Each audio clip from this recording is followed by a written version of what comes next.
Welcome back to Animal Crossing New Horizons. I'm Dear Darling. Shall we see what's going on a lovely island of Fawnhallow today? And maybe you're listening in, and maybe you might be like, Dear Darling, you sound different.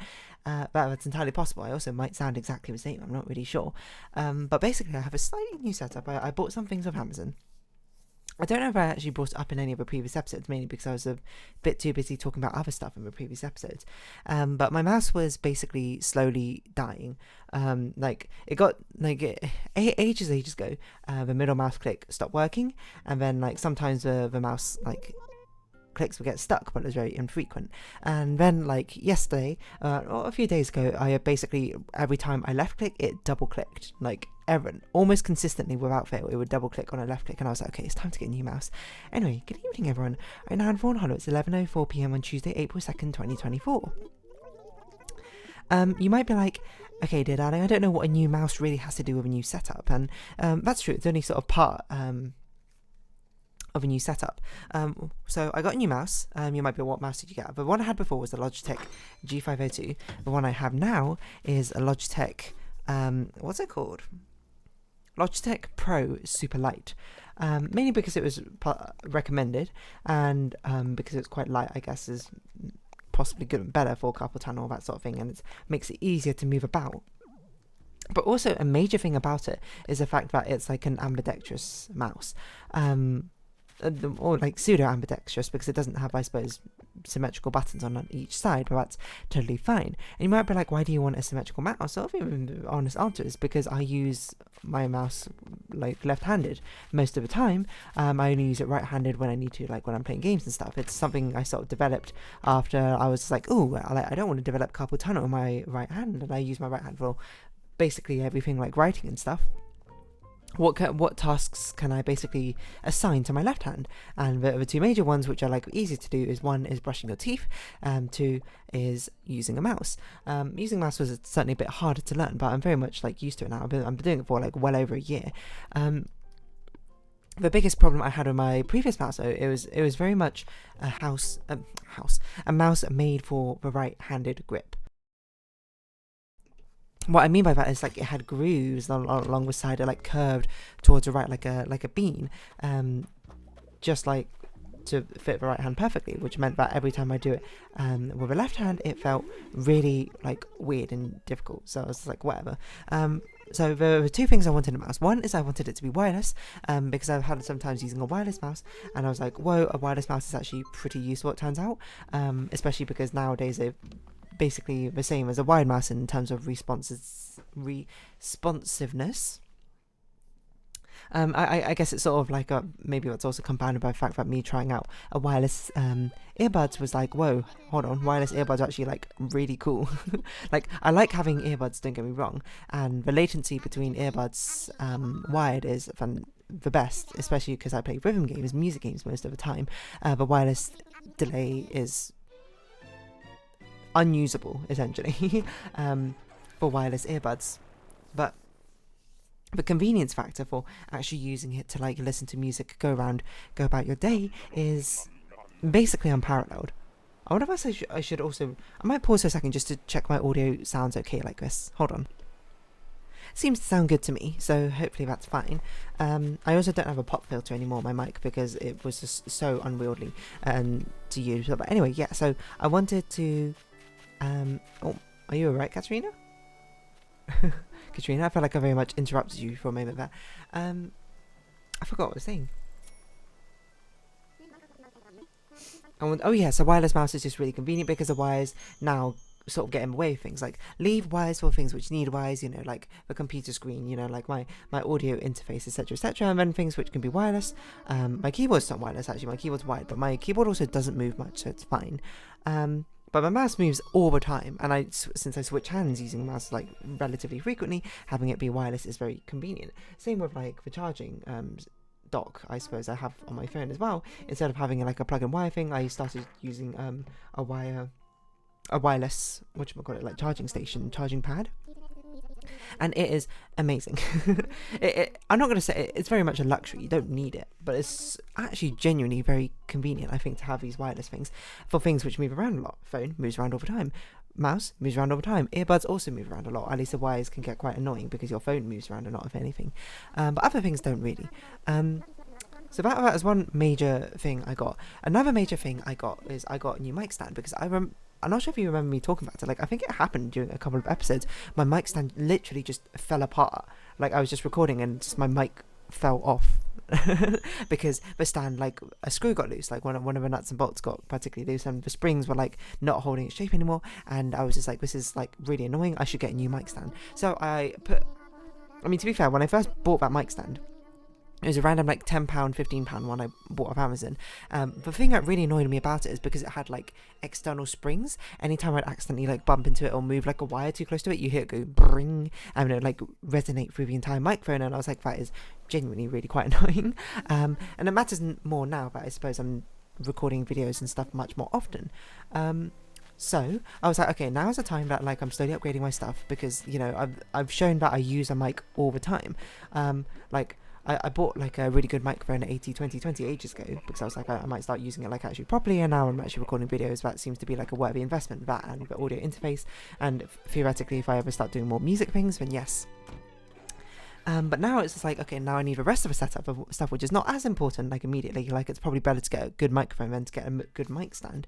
But I don't know, maybe an audio engineer would care to testify. Not testify, I care to debate that, which is totally fair because, again, I'm not an audio engineer. It's like, let's start trying to splash out on these other things as well. I also didn't have a shock mount before, which I do now as well, which, like, if I tap my microphone, I mean, you can hear me tapping it, but it doesn't rattle the stand anymore. And also the Rode, I've got, like, a really good mic stand. It's like the Rode PSA1 or something. It's really quite expensive. It's like £80 or something. But I was like, you know, I've got some Amazon gift cards. I got some money to spare. Splash out because I use it literally every single day. I might as well have a good one. And one good thing about it is it's much taller than my other one. So now I can actually have it set up by, I load my left monitor, very slightly. So now my mic stand actually reaches over the top of my left monitor, which is far more convenient because before what I had to do is basically reach under it and I had to sort of twist the mic stand in some very sort of awkward way to get it to fit behind it and to fit underneath it. But now, like, when I don't need to record on my mic, I just push it upwards. There you go. It's, like, out of sight. Still probably in range to pick up my voice, kind of, but probably far enough away. And then when I need it, I just bring it down and that's it. I will say, it's not a perfect place because currently if I put it down in front of my face, I can see my right monitor screen completely fine, but it blocks my left monitor screen. I had to, like, move my head a little bit just to see properly what's going on. But it is very convenient. Like, I suppose if I put it here, like, directly in the gap between the two monitors, that's kind of optimal. But then I'd have to point the microphone, I think, directly at me, which, and also is decently far away here. So I'd have to move I mean, it's possible I could move a mic stand in closer. The problem is now it gets to very specific, like, issues is the ergonomics of my desk is I can't move it in. If I move it closer, I had to move it significantly closer because then there's, like, a desk. The leg of my desk is kind of there, which makes it very difficult to actually clamp onto it. And if I move it too close, then it becomes difficult to actually, like, position it such that it actually goes over the top of a screen properly, and the angle starts to feel a bit weird. I think there could be a better angle if I move this, like, the bare minimum forward it could move. I think that might be more optimal. But I think this is perfectly fine. Like, this is me sitting, like, chair up against the desk, like how I normally would, sitting forward. The mic is about a fist length away from my mouth, which is good. It's about where it needs to be, and it also means that I can also not use a pop filter anymore because I can now position the mic with AT2020. It's a cardioid mic, as I understand it, so it can basically sort of pick up my voice no matter kind of where around my I just bumped into the stand, but here you didn't hear a rattle noise anymore because the shock mount absorbed most of it, hopefully. I can just sort of talk adjacent to it and it will still pick me up. At least looking at the audio levels, that seems to be what's happening, which is good. It means that the mic doesn't really need to be in front of my face anymore when I'm recording. I get this entire screen completely fine. And it also theoretically means that when I start drawing, I might need to move my mic stand again, but I could theoretically move my mic closer if I move a mic stand down the table. I might try that. I mean, I could do that literally right now in the video. It might not be a good idea, but I'll certainly give it a shot.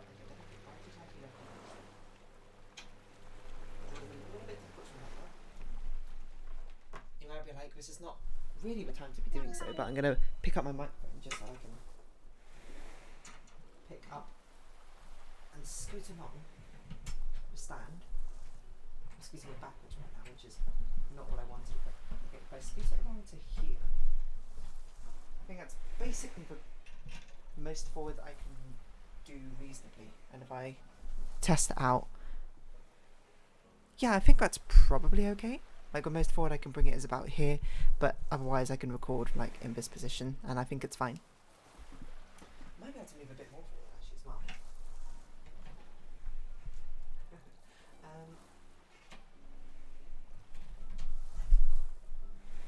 At the very least, it feels like a much sturdier stand than it was before. Okay, I actually have confidence it's going to stay on. And if I do, okay, I think maybe I'll try experimenting a bit here. I feel like this is how I set it up initially, but then I tried to make it go underneath the monitor. I didn't try to make it go over the top of the monitor, which is why I ended up changing it again. But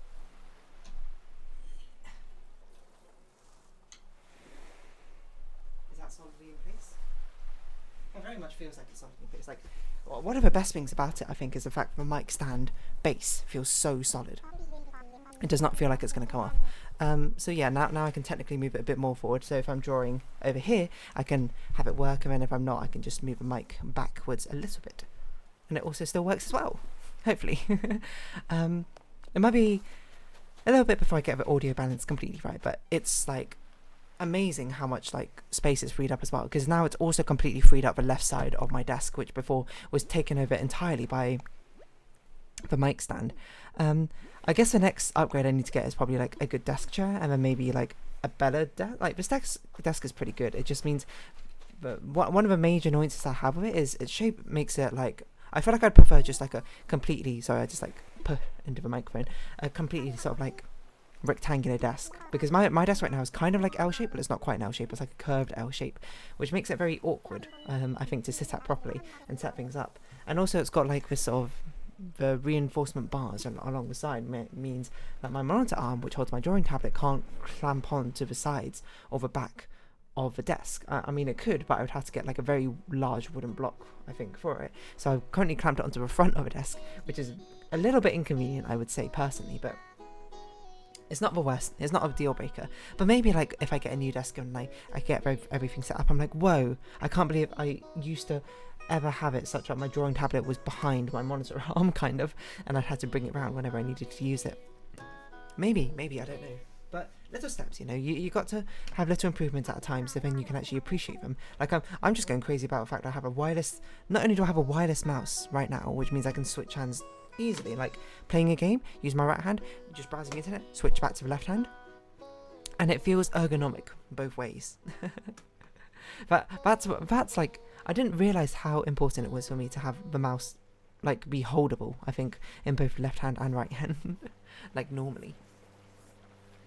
But it's pretty good. The only thing I do miss, I suppose, on G502 is it had like a sniper button on it, which basically meant it's a button you held down and it would temporarily like drop your DPI to really low levels.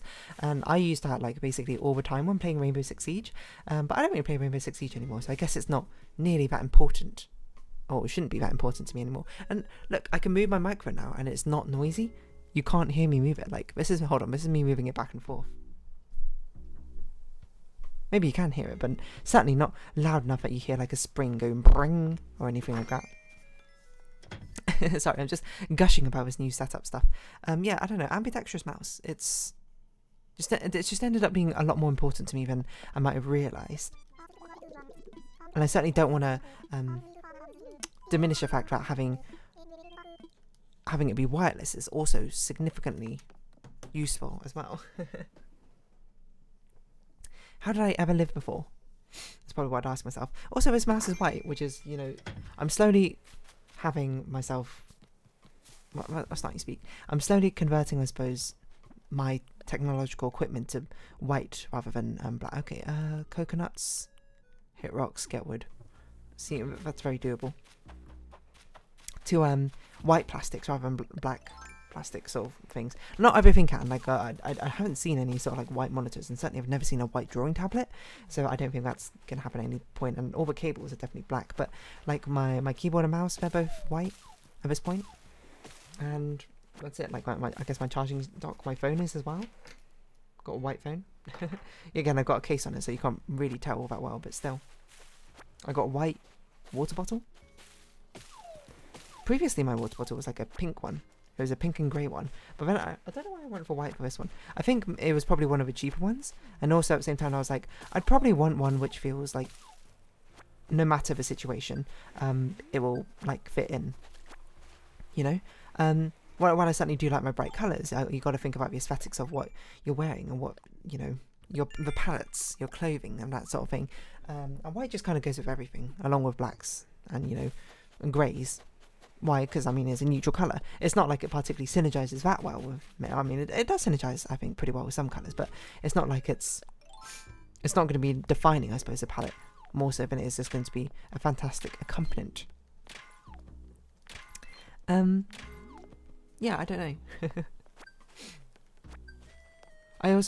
I guess I'm lucky enough at the stuff I have, which is white, does not tend to yellow with time, because I don't know, I guess I tend to not leave it out in the sun and that sort of thing. I was having this conversation with my friend because we both have like clear plastic phone cases for the same phones, I think, as well, except for his is clear, but it's like incredibly like sun dyed, it's like yellow and that sort of thing, but mine is basically looks as pristine as the day I got it.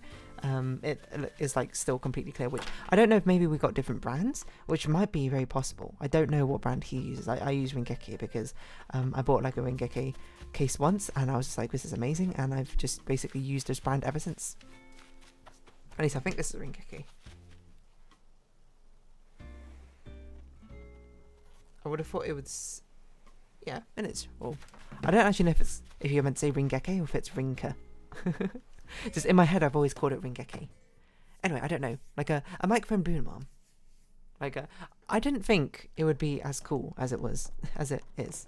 Because I was like, my microphone stand is particularly serviceable. If anything, the only thing I think it would get rid of would be the mic sounds, but you know, just being able to just move it like that, just move it like this, adjust it and not have it be so noisy, and have it be securely, I suppose, in the stand, because the stand itself is actually quite a hefty stand.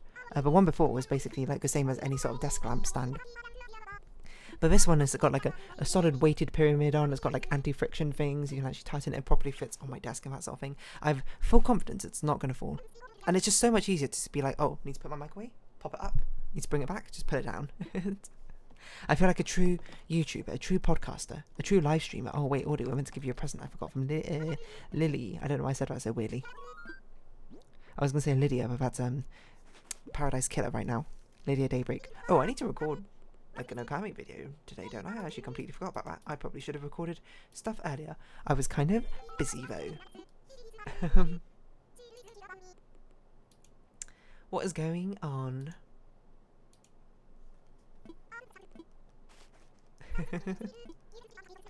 What was I going to say again? I forgot.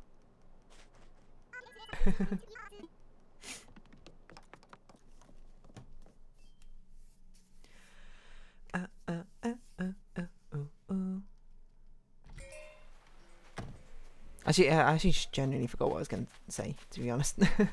I'm just sort of gushing over this. Anyway, yes, I'm pretty sure I need to actually record. Yes, I do need to record an Okami video. So I'll be doing that, well, soon, to be perfectly honest. And then I'm going to, I don't know, I'm just going to round this episode off here. You know, use my new boom arm, I suppose, for the Okami video, despite the fact it probably won't even come up. I don't know, I just like this microphone boom arm, okay? Let me gush about it. Boom arm and ambidextrous mice. Anyway, if you have been watching, thank you very much. It's been Animal Crossing New Horizons. I've been Dear Darling. Likes, comments, subscription, shares greatly appreciated. Socials, Discord down below. Hope you see each other again. But for now, it's our farewell. So until next time, bye bye for now.